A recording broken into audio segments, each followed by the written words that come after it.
dude ain't in your league, man. But don't fucking get relaxed. Close your eyes and listen. Stay alert. Whatever you do, stay sharp, stay alert. He ain't trying to do nothing laying a goddamn left hand. Okay? Yes, sir. Keep doing your thing, baby. You got to come back with something while you right there on it. All right? I won the round. Listen, that's good, but you can win that motherfucker even bigger.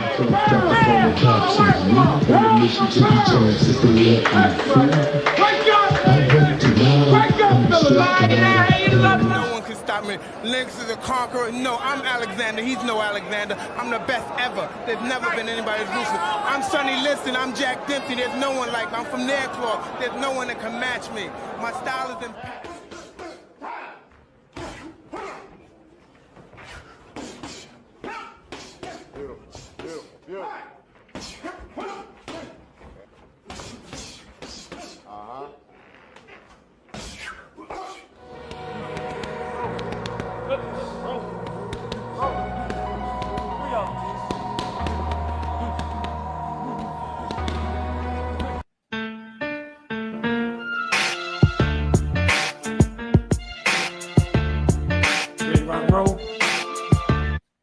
What's up, fight fans? Welcome to the show. What's up, Stacy? What's up, Coach Cat? Once again, it's on. All right, we in Cunningham. We in Cunningham's corner with my co-host, the legendary Stacy Roosevelt McKinley, in the building. So we had another adventurous fight week. We had a PBC put on a show last night. It's on Showtime at the Barclays with Danny Garcia and Jose Benavidez.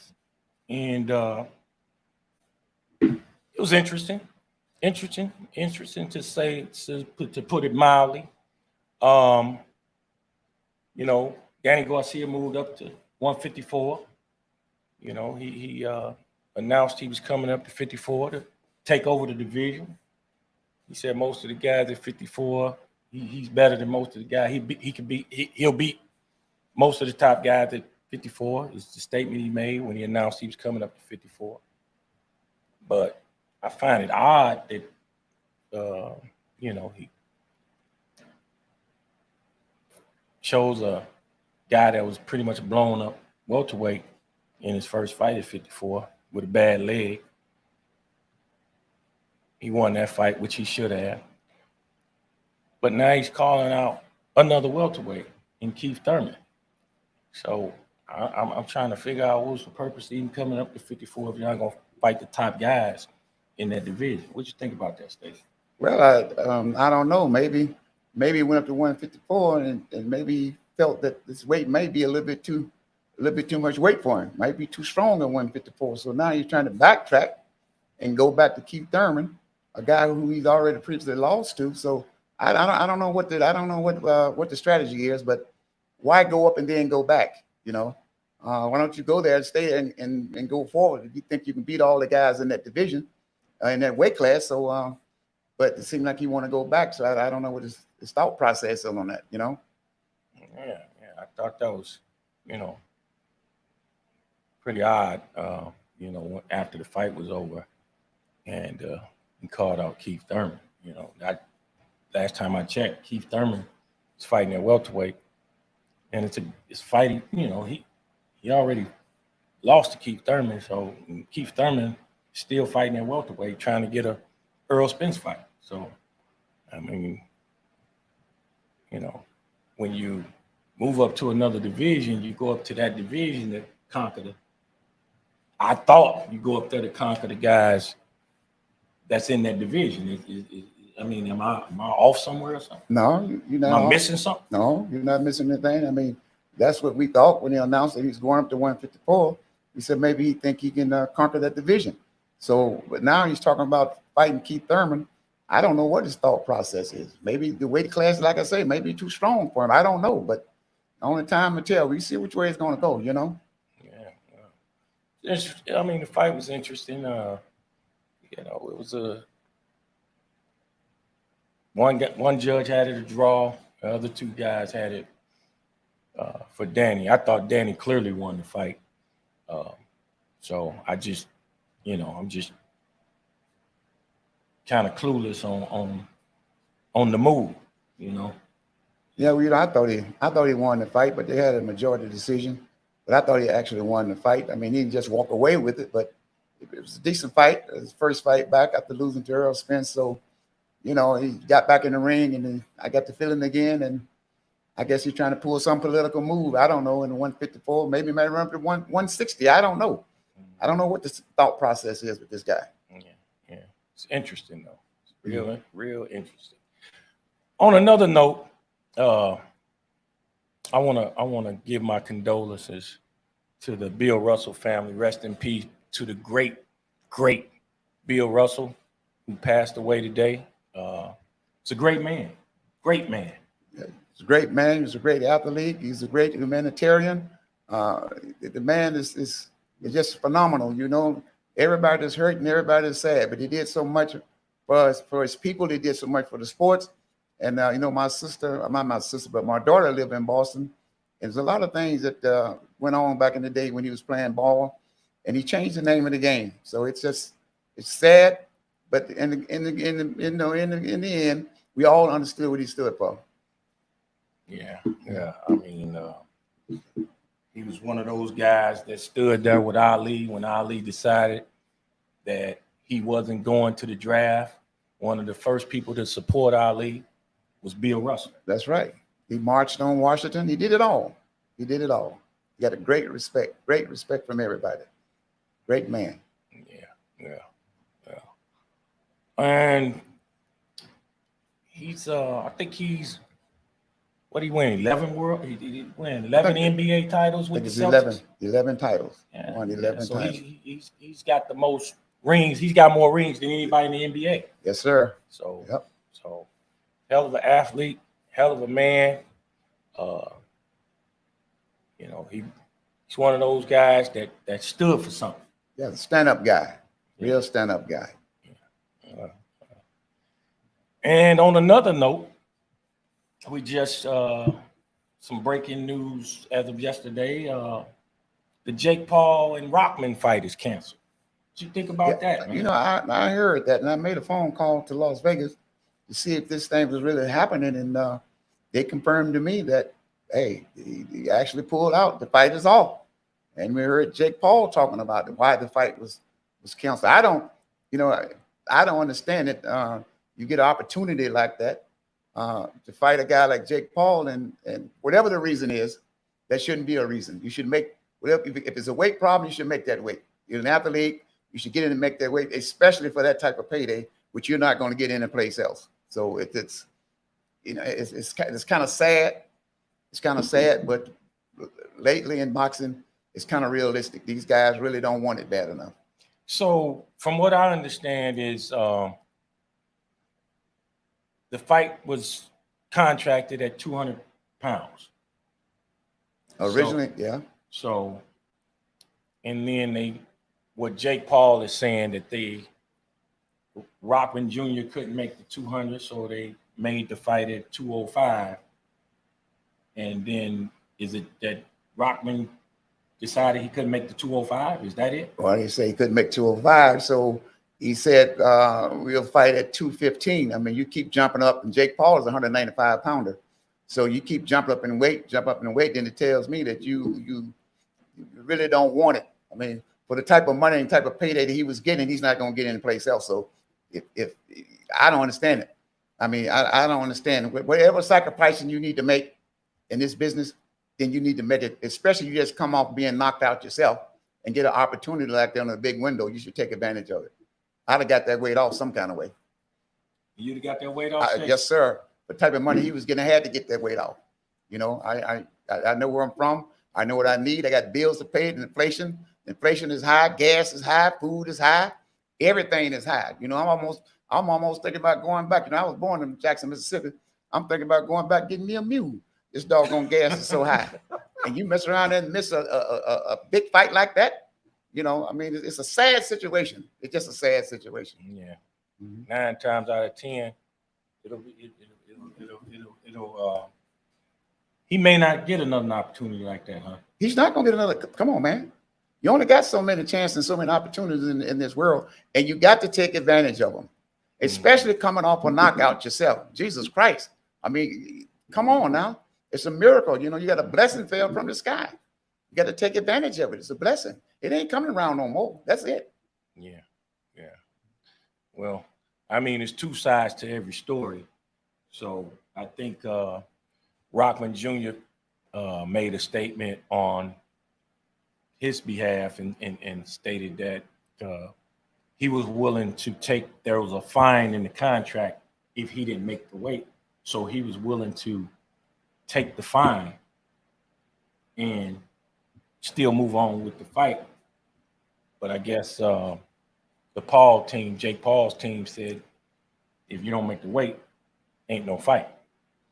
Well, you know, the bottom line is this: who is the star? Yep. Who's the star?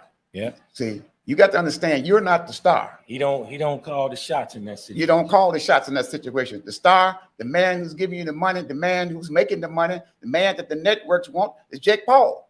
Okay, you lucky. So you're not the star. You can't call in it. What you gonna call it? You can't call shots. This is like everybody getting ready to fight Mike Tyson. Well, I should get equal pay. You're not the star. So you got to understand that. You ought to be, it's a blessing, so you got to take advantage of that. But they seem to think that, and the bottom line is this: no matter what the situation is, you always hear me say, we got to make it to the firing line. And under this situation, you didn't make it to the firing line. So it's a loss all the way around.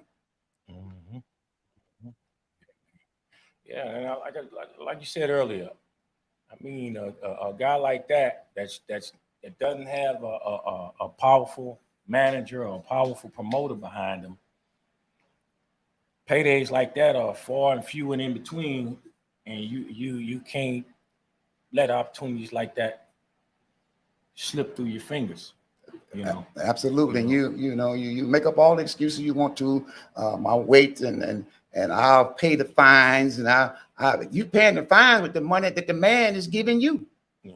Okay, you're not giving the man the money. So what are you talking about? Yeah. But you know, that's, and I mean, and to be fair, you know, if there was some clauses in the contract and they felt like they were still within the guidelines of those clauses in the contract, then they felt like maybe they could get away with what they were trying to do. But what you saying, at the end of the day, if you're not in that type of position and you get an opportunity like that, you got to do what you got to do to make sure you take advantage of that opportunity. Am I following you correctly? You're following me correct. I tell you what, even at my age, and I weigh 210 pounds, if Jake Paul can offer me that fight for that type of money, I'm gonna have to come back. You know, I'm gonna have to come back and try for that. You know what I mean? Yeah. You know, that's how serious this thing is. Yeah. This is serious. Yeah, man. I mean, you know, fighters are fighting once a year, every 18 months. Dates are real scarce. You get an opportunity, you got to make the most of it. Yeah, you got a lot of fighters right now. I tell fighters that every day in the gym. Every day. I hear you talking to them every day. Right now, fighters got to go get jobs. The type of money that he's getting, it take a man 6-7 years to make that type of money, man. So the fighters are getting jobs. The fighters ain't got jobs. Fighters are not fighting. And you get this opportunity. There's no excuse. I don't even want to hear it. I don't want to hear the excuse. It's no excuse, you know. Well, we got our guest lined up on deck backstage waiting to come on. My man Yaya has always been a hell of a guy, man. I met Yaya about 25 years ago out in Vegas, and we've been rocking together ever since, man. This is a good brother. You know, he did some great things in the sport of boxing, and he's doing great things in a lot of different areas, and doing positive things in the community. He's acting, you know, he's got roles in some major movies that's coming up, major TV series, and we're gonna bring him on board and let him tell you what he got going on. You know, most of us know him as the former two-time cruiserweight champion and ex-husband and former promoter and manager of Layla Ali. And you know, like I said, this brother, he's done a lot of great things, and we just want to get him on the show and you know, talk to him and see what he got going on and just talk boxing, man. And we all go way back. You and Yaya go way back. We all go back. You know, Yaya's a good guy, man. He's a good guy. Yo, what's you know up? What? He was on his What up? What up? You there? Yes, sir. I'm here. You here? You there? Hey, you say I'm here. I'm here. You here? You here? Yes, sir. Thanks for having me on, y'all. It's a pleasure. Yeah, man. Yeah, talk up. I'm just trying to make sure I got you loud and clear in your speaker. So, you know. Yeah, man. I just heard you talking about me and Stacy go back a long ways too. Man, let me tell you, I was thinking about it today. Stacy, when I got out the military in '87, Mike Tyson was training in my gym in Vegas at the Golden Gloves gym. Stacy and them had like 12 different sparring partners lined up. Mike Tyson was sending them home every day. I got out the military. I didn't have no job, no money. They offered me $1,500 to spar for one day. I said, no, sir. Yeah, you know, that was very smart on your behalf. I tell you why. A lot of people don't understand why did I have so many sparring partners. You got to understand, Mike hadn't fought in a while, and so I said, look, we got to load down. We got to load up on sparring partners. And I told Mike, I said, look, we paying these guys good money. Don't pull your punches because you know you've been inactive for quite a while. In fact, before we got to Las Vegas, we left out of the John King training camp. I had 20 sparring partners there, and we were knocking them out left and right. And Crocodile was pulling them out of the ring, and the ambulance running all day long at Don King's training camp. And a former trainer freaked out and said, oh my God, this man Stacy from Detroit, he's crazy. He's killing people. I wasn't killing people, but I knew I could get other sparring partners, but I couldn't get another Mike Tyson. So it was nothing personal, but that $1,500, and I gonna get you a big bonus after the fight. So, but you did the right thing for not taking it. 100%, 100%. But right now, if Jake Paul offer me anything, I'm on the way.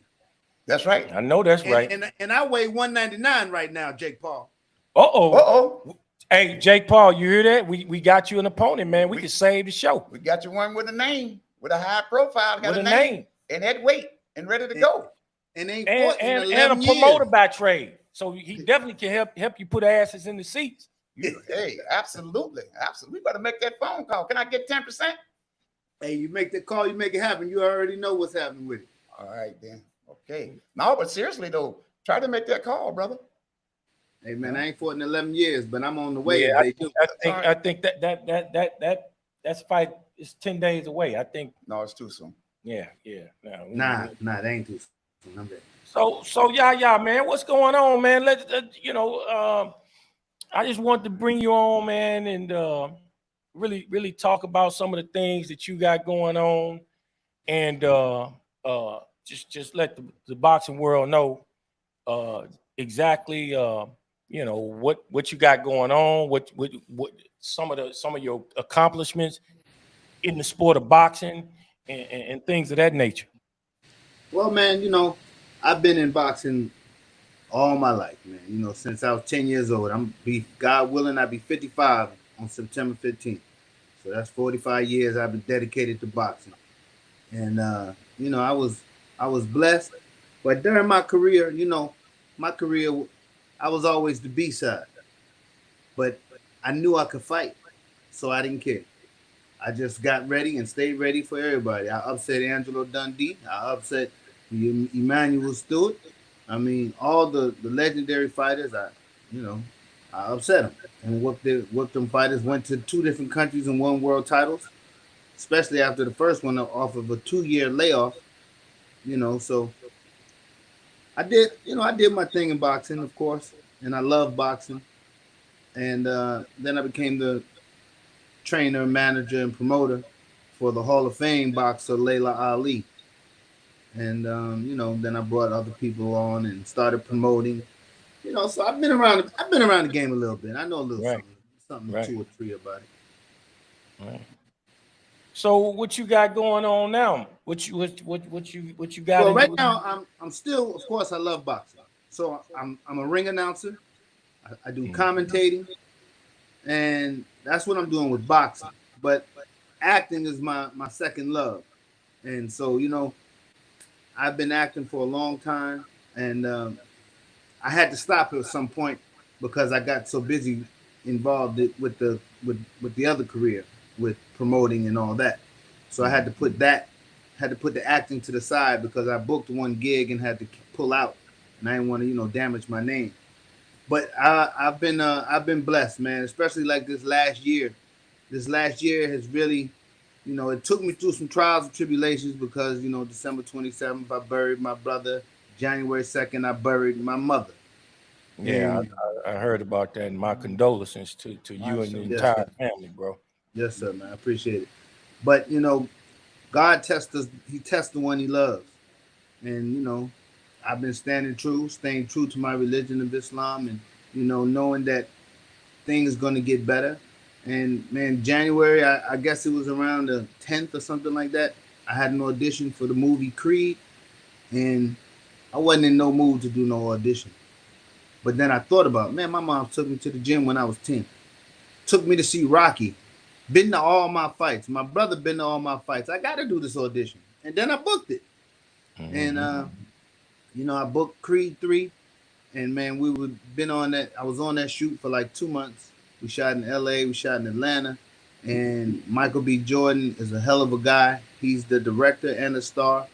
Jonathan Majors is the villain in the film. I'm his trainer. I mean, it. And I do really believe, and I'm not saying this because I'm in the film, this is the best boxing movie ever made. Wow. That's saying something, bro. And I be a hard critic on the fight. Boxing movie ever. Yeah, man. It's like that. It's the greatest boxing movie ever. It comes out November 23rd. Creed 3. We got to check that out. Yeah. Well, hey, you were the promoter for one of the biggest women boxing events in the history of women's boxing. Yes, and sir. I got a little clip I'm going to play, and I want you, after this clip, I want you to explain to me what went on here. All right? Okay. All right, because, I mean, every time I think about this fight, I think about this press conference. Let me run this clip. Okay. I already know what it is. You think she's bad enough? Get in there with someone on my side, my skill level. Layla, you should shut up now. Because even if you did, I would beat you down anyway. But you ain't saying nothing anyway. Back up. No, you stood up to me. Things then got heated, and even with no ringer referees in sight, both women felt, why wait for August? Even as cooler heads prevailed, though, a glimpse of the battle that will happen tonight could be seen. You keep dreaming. Oh, Man. Bro. Bro. Man. Hey, man. It's boxing. Talk to me, man. Talk to me, bro. All right, man. So Christy Martin has been boxing for a long time. She has a lot of experience. Layla was new to boxing. So I told Layla, I said, listen, Christy Martin is a veteran. She's going to try to get under your skin. She's going to get close, and she might try to hit you. So if she get close to you, don't go for it. Be ready. Hey, and that's what happened. Because that's a part of boxing. You know, we do what we got to do to play on that psyche. And, so she, they went at it, and Layla was doing what she did, and I was breaking it up. Yeah, that looked like more than a breakup to me, bro. I was breaking it up. I talked to Stacy about Stacy. When I showed Stacy the clip that I was going to run on the show, Stacy called me, but I'm gonna let Stacy talk to you about that. No, I understand. I understand that you was breaking it up, but boy, you got some rules and regulations out here in the world. Like you grabbing on a white woman like that. What's wrong with you? you lost your mind? But anyway, I know it's all about the sport and being a promoter. Sometimes you get a little excited, but I know you weren't trying to hurt or nothing, but you was trying to control the situation. I've been in a lot of fights on stage, so I understand. Yeah, I know you understand. If anybody understands, you understand.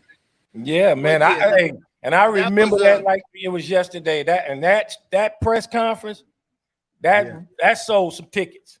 Yeah, that fight was phenomenal. But the Jackie Frazier fight was even it had more people in the stands than that fight did. Really? Yeah, because it well, was. I could imagine that. That's Ali and Frazier. Yeah, that's Ali Frazier those four, the two the daughters. biggest brands in the sport. Right. At that time. Absolutely. Yeah.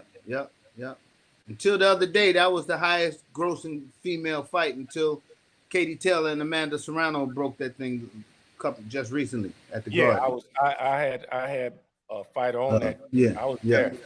And I mean, it wasn't an empty seat in the house at Madison Square Garden.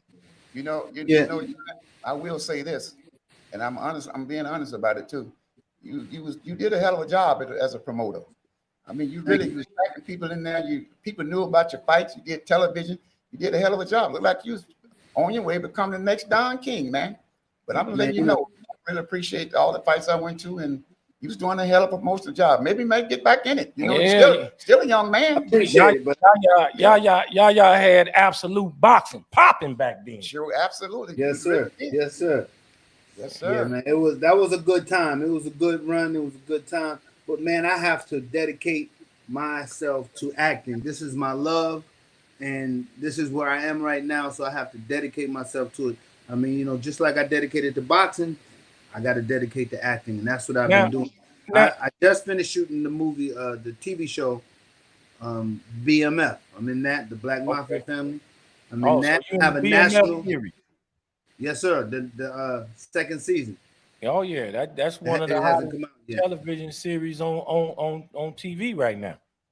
Yeah, it's a good one. I have a national Chevy commercial running right now. I have a movie called Lola 2. It's a female fight movie that I'm gonna be in that, and that's coming out I think in October. Then Creed comes out. I go to start shooting on a new film on Wednesday. It's a Christmas movie. So you know, God been blessing me, and I'm loving it, man. All right, that's good. It's good. Good to hear. Yeah, man. So that's what I wanted to do, man, is bring you on the show. But Dave, wait, we can't forget. Huh? And the show we just shot, Box to the Beat. Oh yeah. Me and Yaya just shot the scissor reel for reality show. A reality show called Box to the Beat over the weekend. Oh yeah. Yeah. So it's a great concept. It's the coach doing mitts with the fighter, and they doing mitts to the beat. They got a DJ play the beat, play the whatever song, and they do mitts, do a routine on the mitts for a minute to the beat of the music, and it's a contest. Judge. You got ring girls. We were the celebrity judges. Okay. And Yaya was hard on them. I felt sorry for them people over there, man. Yaya, we give them a score from 1 to 10. So I was giving out 8s and 9s. Yaya giving out 4s and 5s.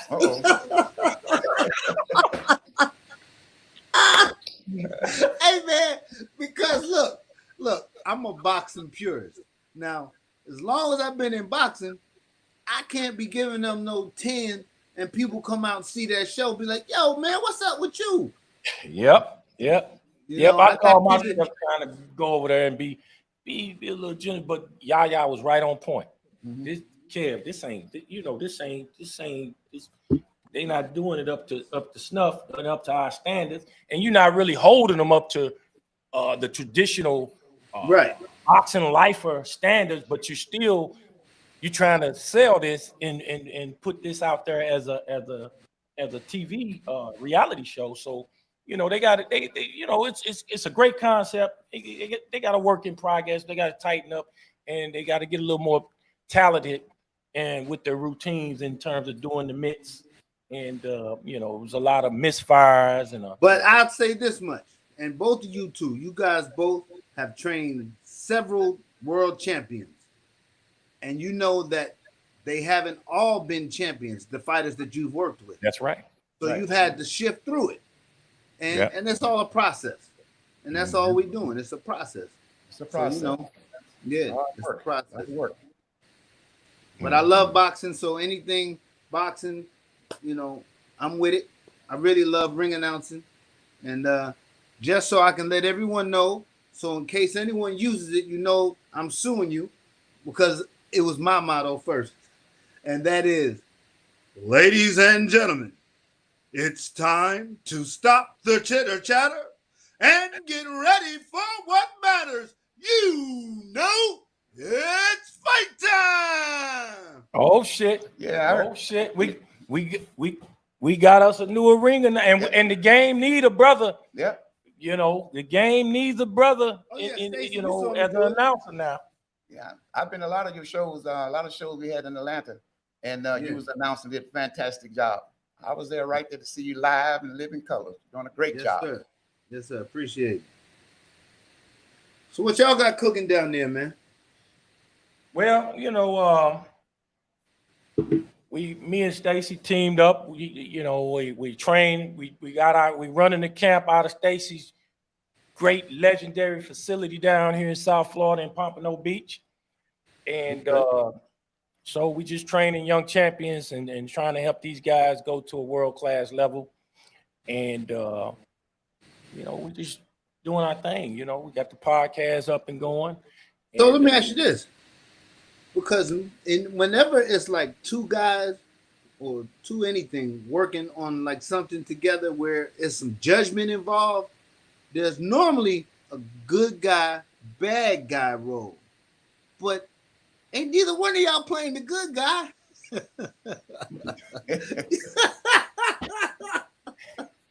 Oh man, we talked about that a little bit. Yeah. Well, Stacy got his own thoughts and opinions on things, and then me, I'm very opinionated. So we got the yin and the yang. You know what I'm saying? Well, them pro fighters. Yeah. That's what's up, man. That's what it takes, really. Though I ain't with that sauce. I got the yin and the yang, and the fighters that we work with. It's a blessing for them to have two world-class, multi-world champion trainers, straight shooters that give it to you of knowledge, right? That they can draw from and gain that kind of experience. So it's a beautiful thing, man. And one thing about it, we got fighters and young fighters in here, and from all different backgrounds and all different cultures. We got a lot of Latino fighters. We got the fighters from Venezuela, Argentina, Puerto Rico, Africa. We got fighters from everywhere. All Russia, Ukraine. We had fighters there. So we got fighters. We got a melting pot right here, and we love it. We love it. Everybody get along fine, and once you come through that door, you're equal. Everybody's equal. And I've been knowing Coach Cabin for many, many years. A lot of people don't realize that, but we go way back. So we're working together, and working together works. And he has the experience, and I have the experience. So there's no animosity between the two of us. We sit down and talk it out. And he's a little tougher than I am most of the time, but he cools out a little bit, But I need somebody to work with, and he needed somebody to work with. So let's work together then. Working together works. There's no ego. Yeah, and Stacy's gym it reminds you a lot of the old Kronk gym.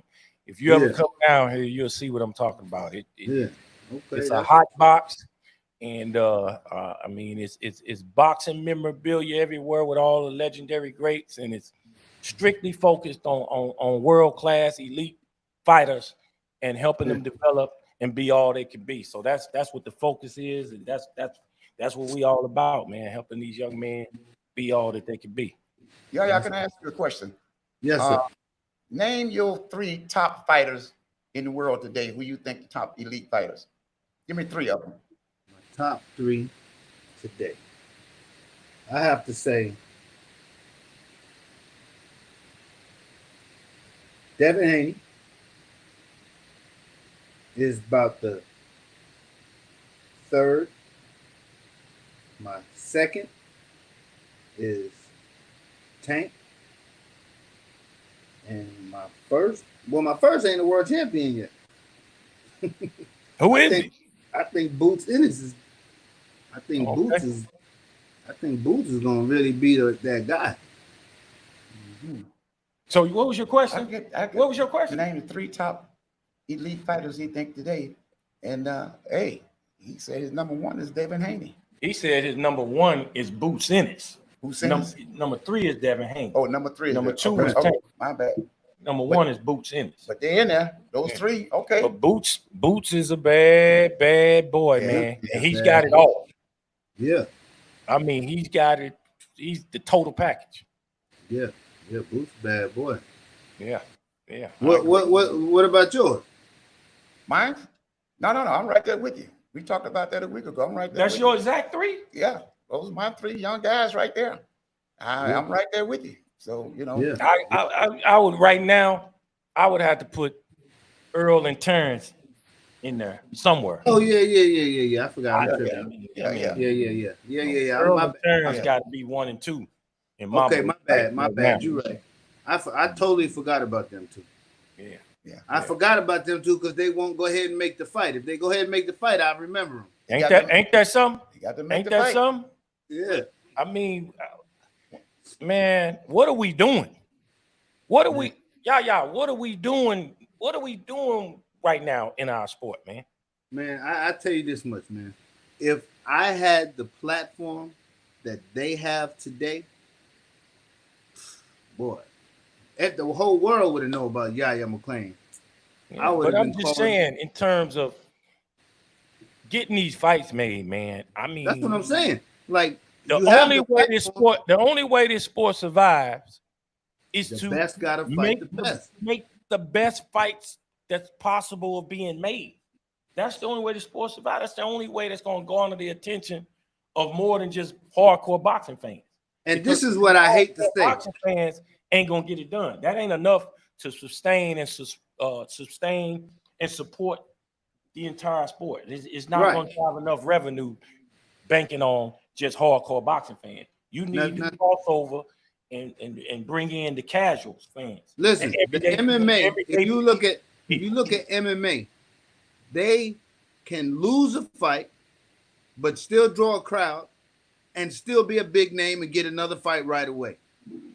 And the best fight the best. That's because the best fighting the best. Exactly. Let me tell you something. Terrence and Earl fight, and it's a great fight. They still in good shape. 100%. It's gonna be a trilogy. Yeah, so it's gonna be a rematch. You know, and possibly a trilogy. But you want to see them fight again, whether they fighting each other or not. Yes. Absolutely. You know, like I said before, the best gotta fight the best. Like today's era of boxing, the money is way better than when I was fighting. But the competition and the way that everyone fought each other was way better back when I was fighting. Yeah, because back in the day, you got more of those top matchups. Absolutely. That was the sport. I mean, that's what you do. You want to see Leonard fight Duran. You want to see Marvin Hagler fight Mugabe. You want to see Ali fight Foreman. Yeah. I mean, those are the fights. That's why the sport was on network television on a regular back then, drew so many viewers, and it's just like Mike Tyson. They put Mike Tyson on NBC, I think it was, or ABC, or was it Fox?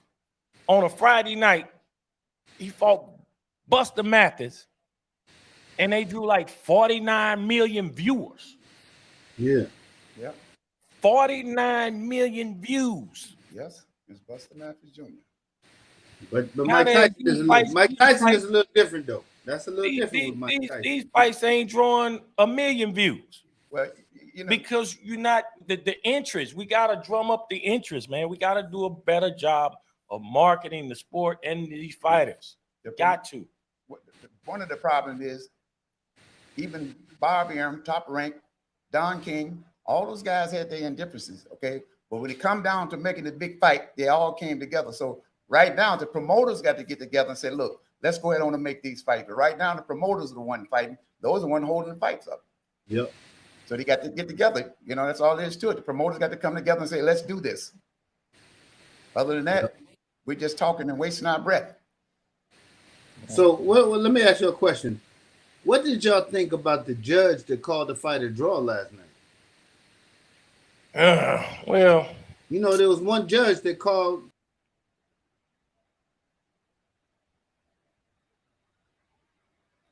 Yeah, we lose him. I think we did. We lost him.